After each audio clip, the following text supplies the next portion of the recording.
Yeah, hey guys, how you guys doing tonight? I wanted to give my review on the movie, the new starring Joaquin Phoenix, The Joker.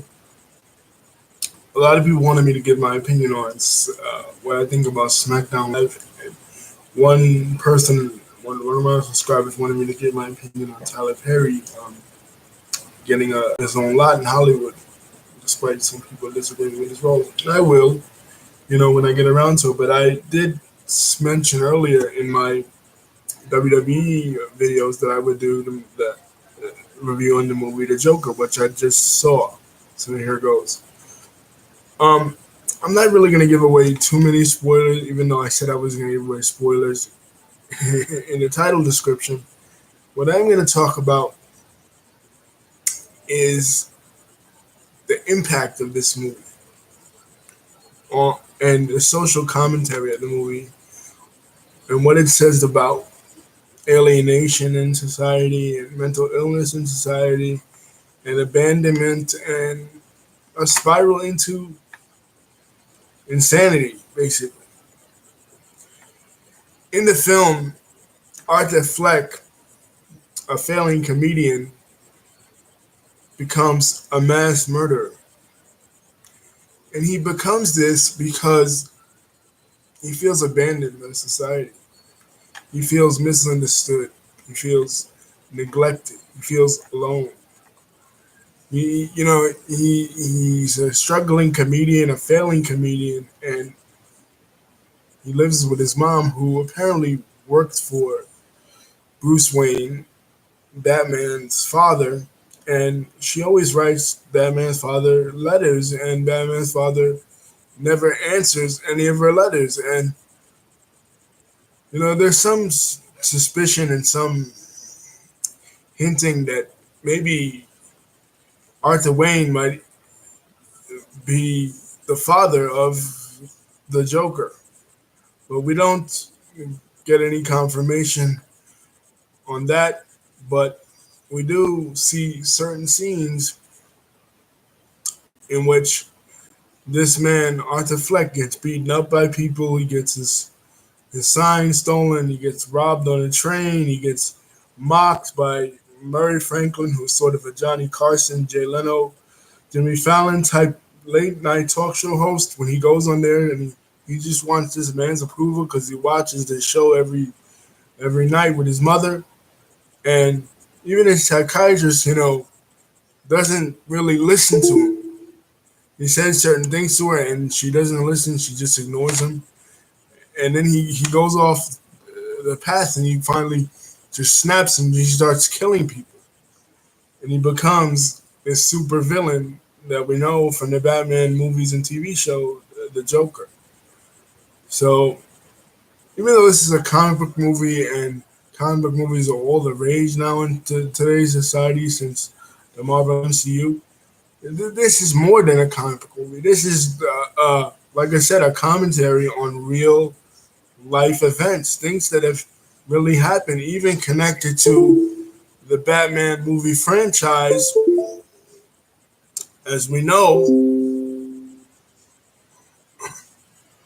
the the film when the film The Dark Knight Rises premiered, James Holmes committed a mass murder, and he was sort of like a real life version of Arthur Fleck, the Joker, and people like um, Dokar Tsarnaev and people like Dylan Roof and other people, the Virginia Tech shooter, and all these mass shooters have gone through similar profiles like Arthur Fleck in this film. And this film is brilliantly done, and it looks like to be shot like in the 1970s New York. It pays homage to movies like Taxi Driver and that sort of thing. And it's just a really sad story of how somebody could become evil, how one event in their society could shape their entire existence, like what happens to this man. And like I said, security has been beefed up at movie theaters because this is a comic book movie, but it's not a comic book movie. It's more than that. It's more than that. It's way it's happening every day in front of our very eyes. We're seeing people, particularly men, that are becoming like little Arthur Flex, James Holmes, Jared Laudner, Dylan Roof, all these guys becoming like Arthur Fleck because they feel neglected, abandoned, and just misunderstood in society. You know, his boss doesn't understand him, his psychiatrist doesn't understand him, his mom doesn't understand him, his idol on television doesn't understand. Nobody understands this guy, Arthur Fleck, and they abuse him, they beat him up, and he has nothing. He has nothing in his life. And a person like Bruce Wayne and Bruce Wayne's father has it all. They're rich, they're influential, and you know, just really unfair how this person was treated and maligned. Not to say that these people or even Arthur Fleck in the film actions are even justified, but you can kind of see how a villain becomes a villain. Now, the flip side of that is his girlfriend Harley Quinn, who's like the female version of that.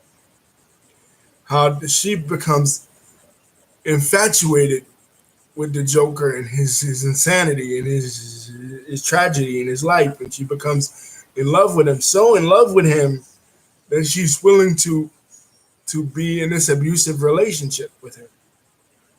She's emotionally, verbally, physically abused by the Joker, and she loves him because she herself has adopted part of his mental illness. Now, she's not in the Joker movie, but we know from the comic books and from the story that that's the case with her.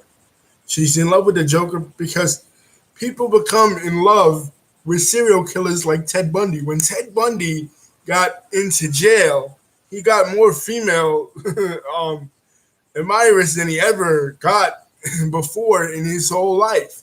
Same thing with the Son of Sam killer. And as a matter of fact, I'm glad I brought that up because the Son of Sam killer was sort of like a real life, another guy who was like a real life Arthur Fleck in the world.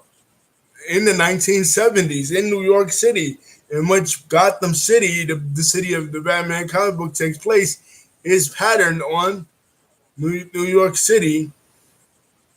And, you know, anyway, I regularly recommend this film. I feel like this film could be the comic movie that does win an Oscar for Best Picture because it's just so different and so real and so gritty and so just I don't know. I can't really put it. I can't really articulate it and put it into words. But it's just so different than what anything we've ever seen from comic books. I mean, DC has been struggling with comparison to Marvel with the content they've been putting out because they've tried to be like Marvel. But here they've gone in a completely different direction and they've done something completely different than Marvel has ever done in attacking the issue of mental illness and the issue of social alienation in society via the story of the Joker and making the audience sympathize with a character like him as opposed to just a clear cut, just, oh, he's just bad like Loki. He just wants the Tesseract or he just wants, um, some MacGuffin item and he's just bad for the sake of being bad like it is in the Marvel movies where it's all clear cut. Here it's nuanced, and you start to see like, damn, maybe it wasn't the Joker that was the evil one. It was society that neglected the Joker and abused him, and just spit upon him, and he just couldn't take it anymore. And he was really the victim of society and the victim of circumstance, as opposed to being just this crazy madman that we've always seen in the comic books. You know. Anyway, like I said, I give this movie really a thumbs up, and I can give away like I don't do really movies blow by blow type stuff, but I will say that it is a very good film, and I recommend this film to anybody that really wants to understand the times that we are living in today with regards to mental illness and social alienation. Peace.